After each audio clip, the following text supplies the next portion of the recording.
कहानी की शुरुआत में हमें बीमस नाम के एक लालची सेल्समैन को दिखाया जाता है जो जानवरों को पकड़कर उनकी नीलामी किया करता था। वो एक गांव के सभी लोगों से कहता है कि फसल बोने के दिन स्टार्ट हो गए हैं और आपके जो जानवर होते हैं वो बहुत बेअकल और कमजोर हैं। इसीलिए मैं आपके लिए एक नई चीज लेकर आया हूँ जो आपके काम को बहुत आसान बना देगी। और वो सभी को अपने पकड़ कर लाए हुए थोरीफिंड प्रजाति के जानवर दिखाता है जिनकी खासियत होती है कि वो इंसानों की तरह बात कर सकते थे। बीमस सभी को बताता है कि ये जानवर बहुत ताकतवर हैं और जब सभी लोग देखते हैं कि ये जानवर इंसानों की तरह बात कर रहे हैं तो सभी बहुत हैरान होते हैं और उन्हें खरीदने के लिए बोली लगाने लग जाते हैं। बीमस सबसे पहले एक छोटे थोरीफिंड को $800 में एक साइमन नाम के किसान को भेज देता है जिसका नाम मोस्टली था। वो मोस्टली को पकड़कर वहाँ से लेकर जाने लगते हैं जिससे मोस्टली काफी सैड हो जाता है। वो अपनी माँ को आवाज लगाता है लेकिन वो कुछ नहीं कर सकते थे। फिर हमें 25 साल बाद का सीन दिखाया जाता है जहाँ मोस्टली बड़ा हो चुका है और उसकी वाइफ बेरा और उसका एक बेटा भी होता है जिसका नाम रू था।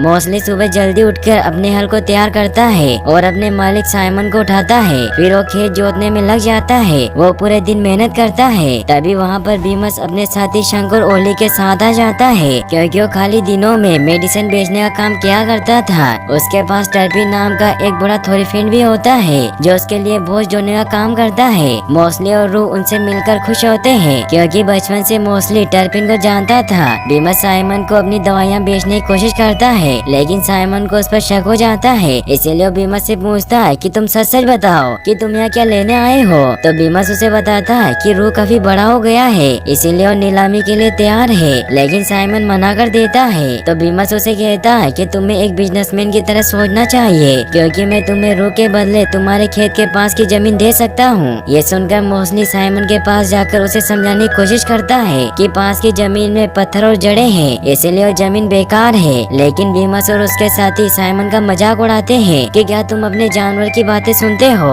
तो साइमन मोस्टली पर गुस्सा होता उसे पत्थर से हिट करता है जिससे मोस्टली अंदर चला जाता है। रात को बेली मोस्टली को बताती है कि मैं प्रेग्नेंट हूँ। इससे वो बहुत खुश होता है और अपने बेड पर जाकर सो जाता है क्योंकि वो पूरे दिन काम करके बहुत थक गया था। रो मोस्टली के पास आता है और उसे कहता है कि मैंने मेरे छिपने के लिए एक गुफा ढूंढी है इसीलिए आपको वहाँ चलकर उसे देखना चाहिए। तो मोस्टली मना करता उसे कहता है कि मैं काफी थक चुका हूँ इसीलिए हम किसी और दिन चलेंगे क्योंकि मुझे कल बहुत काम करना है। तो रो से कहता है कि मैंने उन गुफाओं में हमारे चित्र देखे जिसमें हमारे हाथ थे जैसे इंसानों के होते हैं। तो इससे मोस्टली बहुत हैरान होता है और रू के साथ जाने के लिए तैयार हो जाता है। फिर वो दोनों जंगल की तरफ निकलते हैं। जुगनू भी रू के पास आते हैं क्योंकि वो रू को केव तक जाने का रास्ता बताते थे। वो दोनों उन जुगनुओं की मदद से उस केव तक पहुंच जाते हैं। वो केव जमीन के अंदर बनी हुई थी इसीलिए वो दोनों फिसलते हुए उस गुफा में पहुंच जाते हैं जहाँ थोरीफोन जैसे जानवरों के चित्र बने हुए थे जिनमें उनके हाथ थे इसीलिए उन्हें अपराइट्स कहा जाता है। मोस्टली ये देखकर हैरान होता है कि वो थोरीफिंड अपने 2 पैरों पर चलते हैं और उनके हाथ है जिनकी मदद से वो कोई भी काम कर सकते थे। रो अपने डेट को आगे लेकर जाता है क्योंकि वहाँ अपराइट्स तक पहुँचने का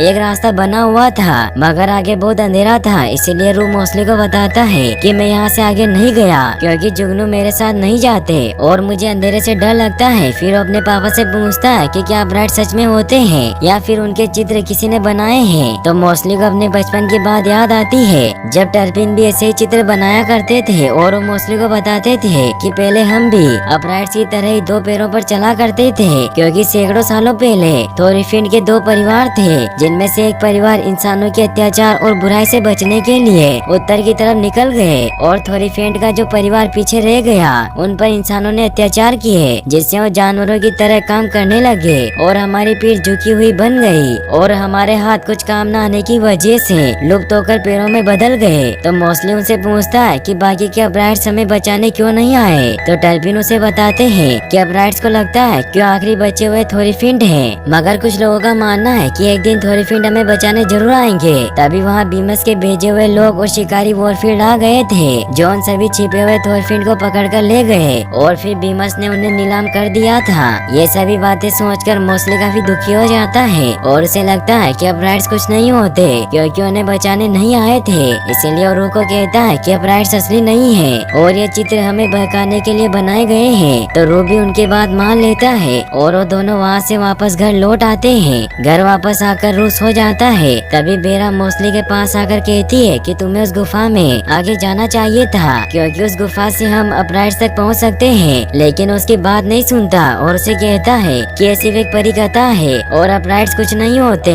तभी उसे बीमस की आवाज सुनाई देती है जो साइमन को रू को बेचने के लिए मना रहा था। साइमन पास वाली जमीन के बदले रू को बेचने के लिए मान जाता है, लेकिन वो एक शर्त रखता है कि जैसे ही दूसरा बछड़ा पैदा होगा तो रू को ले जा सकता है। ये सुनकर मोस्टली और बेला काफी डर जाते हैं। बेला मोस्टली को कहती है कि हमारे पास कोई रास्ता नहीं है, तो मैं अपराइट्स तक पहुंचना ही होगा और उन्हें लेकर यहाँ आना होगा, क्योंकि वही हमें और हमारे बेटे को बचा सकते हैं। लेकिन मोस्टली उसकी बात नहीं मानता और उसे कहता है कि मैं सुबह साइमन से बात करूंगा। अगली सुबह साइमन अपने नए खेत को जोतने के लिए हल चलाने लगता है, लेकिन वो जमीन पूरी तरीके से खराब थी। मगर साइमन को लगता है कि मोस्टली नाटक कर रहा है, इसीलिए उसे बहुत कोड़े मारता है, जिससे मोस्टली अपना पूरा जोर लगाता उस हल को खींचने की कोशिश करता है, मगर इससे वो हल ही टूट जाता है और मोस्टली दूर गिर जाता है, जिससे साइमन को पता चलता है कि वो जमीन पूरी तरीके से बेकार है। इसीलिए वो बीमस पर गुस्सा होता उसे बहुत खरी खोटी सुनाता है। मोस्टली को बहुत गुस्सा आता है, क्योंकि वो समझ गया था कि वो इंसानों के प्रति चाहे कितने भी वफादार क्यों ना हो जाए, लेकिन वो हमेशा उन पर अत्याचार करेंगे।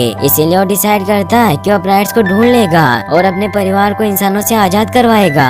रो अपने डेड के पास जाता है तो मोस्टली उसे कहता है कि मैं अपराइट्स को ढूंढने जा रहा हूँ और जब तक मैं वापस न लौटूं तब तक तुम एक पापा की तरह अपनी माँ का ख्याल रखना और उनके सारे काम करना। तो रू भी उनकी बात मान लेता है और मोस्टली फुल स्पीड में गुफा की तरफ रन करने लग जाता है। साइमन और बीमस उसका पीछा करते हैं, लेकिन उसे पकड़ नहीं पाते और मोस्टली एक चट्टान के नीचे छिप जाता है। साइमन इससे बहुत गुस्सा हो जाता है और वो बेला के पास जाकर उसे पूछता है कि वो कहाँ गया है, लेकिन बेला उसे कुछ नहीं बताती। तो साइमन गुस्से में उस घर के गेट पर ताला लगा देता है ताकि वो यहाँ से बाहर न जा सके। बीमस साइमन को कहता है कि मैं मोस्टली को वापस ला सकता हूँ, लेकिन तुम्हें इसके लिए कुछ कीमत चुकानी होगी। लेकिन वो बीमस की बातों पर ध्यान नहीं देता और उस पर गुस्सा होकर वहाँ से चला जाता है। शंख बीमस को कहता है कि अब हमें यहाँ से चलना चाहिए। तो बीमस उसे कहता है कि अभी तो हम यहाँ से जा रहे हैं, लेकिन हम कल वापस आएंगे, क्योंकि हम वॉरफील्ड शिकारी को लेने जा रहे हैं जो थोरीफेंड को पकड़ने में माहिर है।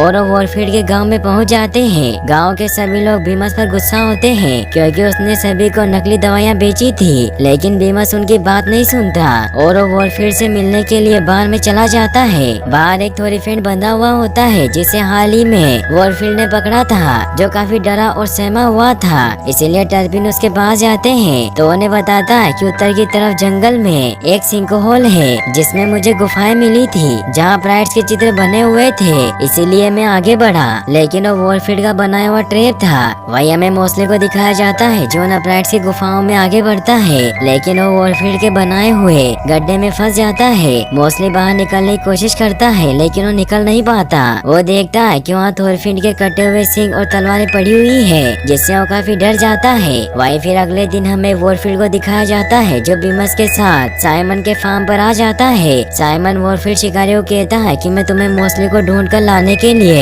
$350 दे सकता हूँ। तो वॉरफील्ड मोस्टली को ढूंढने के लिए निकल जाता है। ये देखकर रू उसे रोकने के लिए दौड़ने लगता है, लेकिन टर्बिन उसे रोक लेते हैं और कहते हैं कि मैं जानता हूँ कि वो तुम्हारे डेट के साथ क्या करेगा, लेकिन तुम्हें यही रुकना होगा क्योंकि तुम्हारी मॉम को तुम्हारी जरूरत है और बहुत ही जल्द बछड़ा आने वाला है, इसीलिए तुम्हें उसके लिए तैयार रहना होगा। तो रू भी उनकी बात समझ जाता है। बीमस अपने साथी शंक और ओली को बताता है कि वॉरफील्ड ने जंगल में एक ट्रैप बिछा रखा है जिससे सभी थोरीफेंड उसके जाल में फंस जाते हैं, इसीलिए तुम्हें उस जाल का पता लगाना चाहिए। शंक को यह आइडिया काफी अच्छा लगता है, इसीलिए वो वॉरफील्ड का पीछा करने लग जाते हैं। वही मोस्टली काफी डरा हुआ उस गड्ढे से बाहर निकलने की कोशिश कर रहा होता है, लेकिन वैसा नहीं कर पाता क्योंकि वो गड्ढा काफी गहरा था। तभी वॉरफील्ड वहाँ आ जाता है। वो मोस्टली को कहता है कि मैं तुम्हें साइमन के पास वापस लेकर जा रहा हूँ, लेकिन उससे पहले मैं तुम्हारे सिंग काट लूंगा, जिससे वो काफी डर जाता है। तभी वोली और शंग भी वहाँ आ जाते हैं और उन्हें लगता है कि ये सारे चित्र वॉरफील्ड ने बनाए हैं। वॉरफील्ड ये देखकर कि वो दोनों उसका राज खोल देंगे,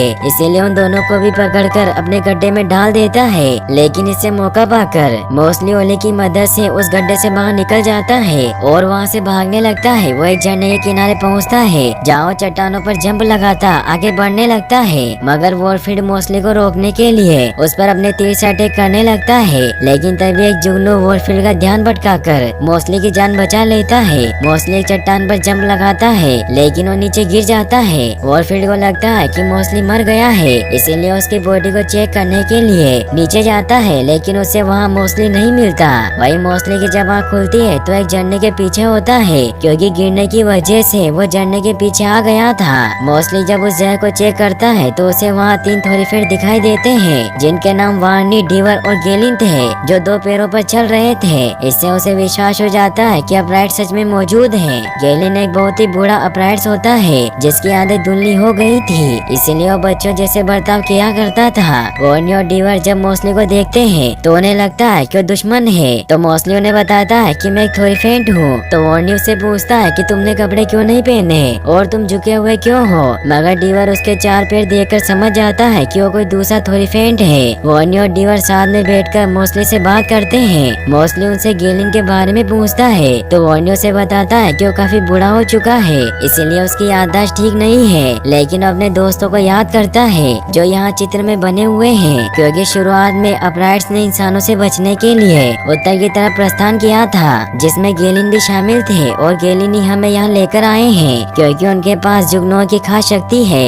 इसीलिए वो शक्ति इन्हें यहाँ खींच लाई। तो मोस्टली से खुश होता है और उन्हें बताता है कि जुगनू ही मुझे इस जगह पर लेकर आए थे। डीवर मोस्टली को बताता है कि हमें लगा था कि थोरीफेंट की दूसरी फैमिली को इंसानों ने मार दिया है। तो मोस्टली उन्हें बताता है कि ऐसा कुछ नहीं हुआ था, बल्कि जब हमारे पूर्वज चले गए थे तो हम पीछे रह गए और हम इंसानों के काम की वजह से इस रूप में बदल गए। लेकिन अब भविष्यवाणी सच हो जाएगी, क्योंकि अब ब्राइट से हम सभी को बचा लेंगे, इसीलिए हमें आपके शहर जाकर आर्मी को लेकर आना होगा। तो वार्नी भी उसकी मदद के लिए तैयार हो जाता है और वो तीनों केनेसेरेस जाने के लिए निकल जाते हैं। इससे मोस्टली बहुत खुश होता है। डीवर मोस्टली को फिंगर की इम्पोर्टेंस बताता है कि इनकी मदद से हम कोई भी काम कर सकते हैं, और इन सभी फिंगर में थंब सभी का राजा होता है। फिर वो मोस्टली की पीठ खुजलाते हैं, जिससे गेलिन मोस्टली के अच्छे दोस्त बन जाते हैं, इसलिए वो उसके सहारे ही आगे बढ़ने लगते हैं। वही हमें वॉरफील्ड शिकारी को दिखाया जाता है, जो वहाँ चट्टानों में मोस्टली को ढूंढ रहा होता है, और उसे झरने के पीछे छिपी हुई उस जगह पता चल जाता है, इसीलिए वो भी मोस्टली को ढूंढने के लिए उस रास्ते से आगे बढ़ने लग जाता है। वही मोस्टली अपने साथियों के साथ आगे बढ़ रहा होता है, क्योंकि यहाँ से केनेसेरेस बहुत दूर था। उन्हें चलते चलते रात हो जाती है और सुबह होते होते वो एक भूतिया बाग के किनारे पहुँचते हैं, जिसके दूसरी तरफ केनेसेरेस था। वार्नी मोस्टली को बताता है कि ये बाग भूतिया है, इसीलिए हमें इस बाग के साइड से जाना होगा, क्योंकि माना जाता है कि दुनिया की शुरुआत यहीं से हुई थी, और इसी बाग में एक खास तरह का पेड़ है जिसकी एक आत्मा रक्षा करती है, और आज तक जो भी इस बाग के अंदर गया है वो बाहर नहीं आ पाया। तभी मोस्टली को वहाँ एक सुरंग दिखाई देती है जो उस बाग के अंदर बनी हुई थी, इसीलिए वो सभी को उस सुरंग से आगे बढ़ने को कहता है, ताकि वो जल्दी से सिटी तक पहुँच सके। मगर जब वो सभी उस सुरंग से आगे बढ़ते हैं तो उस सुरंग भूतिया होने की वजह से सभी पेड़ उनके ऊपर गिरने लगते हैं, मगर वो किसी तरह से वहाँ से बचकर वापस बाहर आ जाते हैं। फिर वो साइड से आगे बढ़ने लगते हैं और रात को एक जगह पर रुककर आराम करते हैं। मोस्टली वहाँ सभी को अपने परिवार के बारे में बताता है और कहता है कि मैं अपने परिवार को बचाना चाहता हूँ, इसीलिए मैं जल्दी केनेसेरेस से सेना लेकर आना होगा।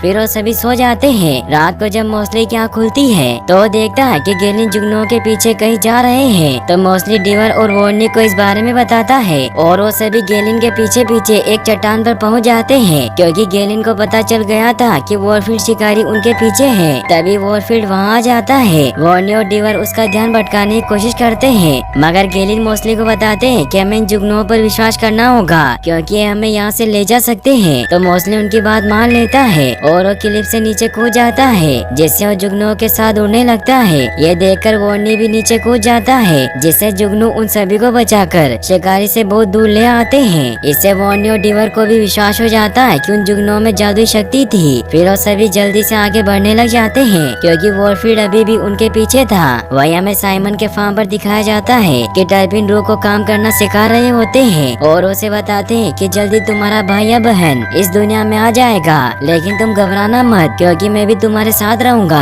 लेकिन तभी बीमस को एक आदमी आकर बताता है कि कोई तुम्हारे थोरीफेंट को खरीदना चाहता है। तो इससे वो बहुत खुश हुआ टर्पिन को चलने को कहता है। रोहित से काफी सैड हो जाता है। वो टर्पिन को कहता है कि आपने कहा था कि आप हमारे साथ रहेंगे। तो टर्पिन उसे कहते हैं कि मुझे जाना होगा, मगर तुम अपनी माँ का ख्याल रखना जब तक कि तुम्हारे डेड वापस न आ जाए। फिर बीमस टर्पिन को लेकर वहाँ से निकल जाता है। वो जाते जाते साइमन को कहता है कि मैं अपने अपनी डील के मुताबिक रू को लेने आऊंगा। वही हमें मोस्टली और उसके साथियों को दिखाया जाता है जो किनेसेरेत के काफी करीब पहुंच जाते हैं। मोस्टली किनेसेरेत शहर को देखकर बहुत खुश होता है क्योंकि वो बहुत खूबसूरत था। वॉर्नी मोस्टली को सच बताने लगता है लेकिन मोस्टली उसकी बात नहीं सुनता और वो खुशी से सिटी अंदर चला जाता है जहाँ के सभी थोड़ी फ्रेंड को देखकर वो बहुत खुश होता है क्योंकि वो घरों में रह रहे थे। तभी वो देखता है कि वहाँ कोई आर्मी नहीं है और वहाँ के सारे थोड़ी फ्रेंड काफी बूढ़े हो चुके हैं। वॉर्नी मोस्टली से माफी मांगता है कि हमने तुमसे झूठ बोला कि किनेसेरेत में आर्मी है और मैं तुम्हें सब कुछ बताने वाला था। तो मोस्टली उसे कहता है कि तुमने मुझसे झूठ क्यों बोला।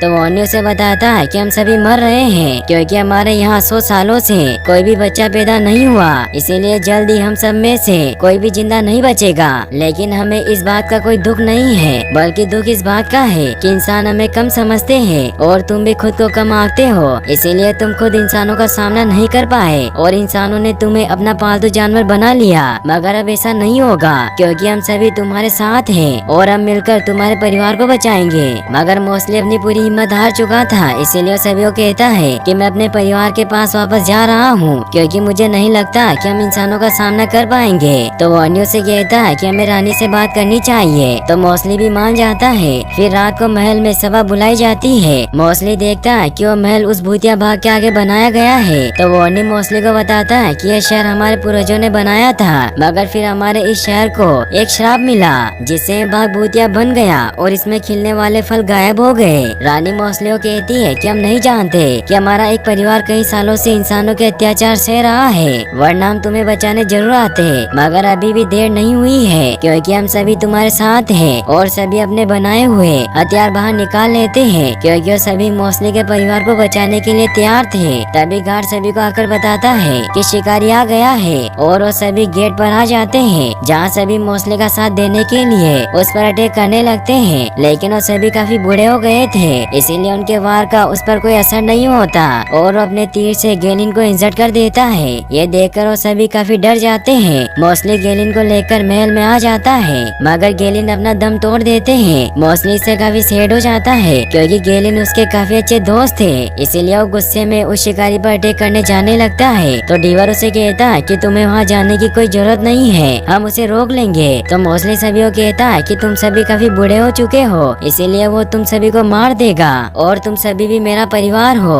इसीलिए मैं तुम सभी को मरने नहीं दे सकता। तभी उसे जुगनू दिखाई देते हैं जिससे उसे आइडिया आता है कि उसे शिकारी को लेकर भूतिया बाग में लेकर जाना चाहिए ताकि वो उसे उस बाग में फंसा सके। तो डीवर मोस्टली को कहता है कि तुम ऐसा नहीं कर सकते क्योंकि इससे तुम खुद भी उस बाग में फंस जाओगे या फिर मर जाओगे। तो मोस्टली उसे कहता है कि मुझे करना ही होगा। तो रानी उसे कहती है कि जब तुम बाग में जाओगे तो तुम्हें वहाँ एक जीवित वृक्ष दिखाई देगा और अगर तुम्हें वो पेड़ मिल जाए तो तुम उसका फल खा लेना जिससे तुम भी अपराइट्स बन जाओगे। वही हमें बेरा को दिखाया जाता है जिसकी प्रसव पीड़ा स्टार्ट हो जाती है। तो रू को साइमन को बुलाकर लाने को कहती है क्योंकि उसे बहुत दर्द हो रहा था। तो रू साइमन के पास जाता है और वो हिम्मत करके साइमन को जगह देता है और उसे कहता है कि मेरी माँ को तुम्हारी जरूरत है। तो साइमन भी बेरा की मदद करता है। वही हमें किनेसेरेत में दिखाया जाता है कि वॉरफील्ड शिकारी गेट को तोड़कर अंदर आ गया था। मोस्टली उसे अपने पीछे आने के लिए भड़काने लगता है जिससे वॉरफील्ड भी उसके पीछे पीछे बाग में चला जाता है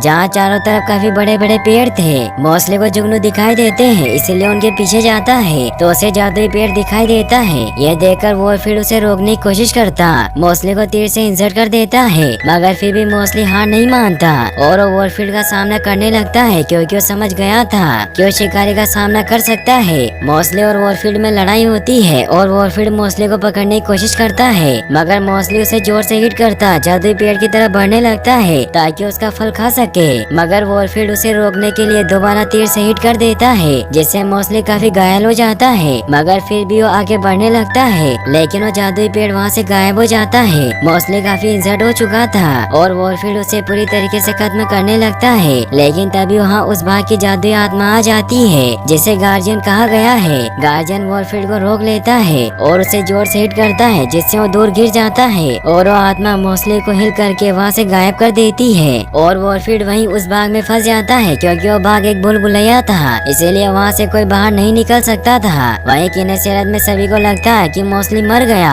लेकिन तभी वो आत्मा मोस्टली को वहाँ ले आती है। मोस्टली समझ जाता है कि वो आत्मा हमेशा मोस्टली के साथ थी। वो आत्मा मोस्टली से पूछती है कि तुम क्या क्या चाहते हो? तो मोस्टली उन्हें कहता है कि मैं अपने परिवार को आजाद करवाना चाहता हूँ। तो आत्मा मोस्टली को वो जादुई फल देती है। वहीं फिर हमें साइमन के फार्म को दिखाया जाता है जहाँ आज रू को बीमस नीलामी के लिए लेकर जाने वाला था, क्योंकि बेरा की बेटी रोजी पैदा हो गई थी। बेरा काफी दुखी होती है और रू अपनी बहन रोजी को कहता है कि माँ का ख्याल रखना, और बीमस रू को लेकर वहाँ से जाने लगता है। तभी बेरा देखती है कि एक अपराध उनकी तरफ आ रहा है, जो और कोई नहीं बल्कि मोस्टली होता है। बेरा ये देखकर काफी खुश होती है क्योंकि मोस्टली का आकार काफी बड़ा था। मोस्टली साइमन को कहता है कि मैं यहाँ अपने परिवार को लेने आया हूँ। तो साइमन गुस्से में मोस्टली पर कोड़े से अटैक करने लगता है, लेकिन मोस्टली उसे पकड़ लेता है और उसे दूर पटक देता है। फिर वो अपनी फैमिली से मिलता है और उन्हें भी वो जादुई फल खिलाता है, जिससे वो सभी अपराइट्स में तब्दील हो जाते हैं और वो सभी खुश होते हैं। फिर वो किनेसेरेत की तरफ निकल जाते हैं और यहीं पर इस मूवी की हैप्पी एंडिंग हो जाती है। गाइस, मुझे उम्मीद है कि आपको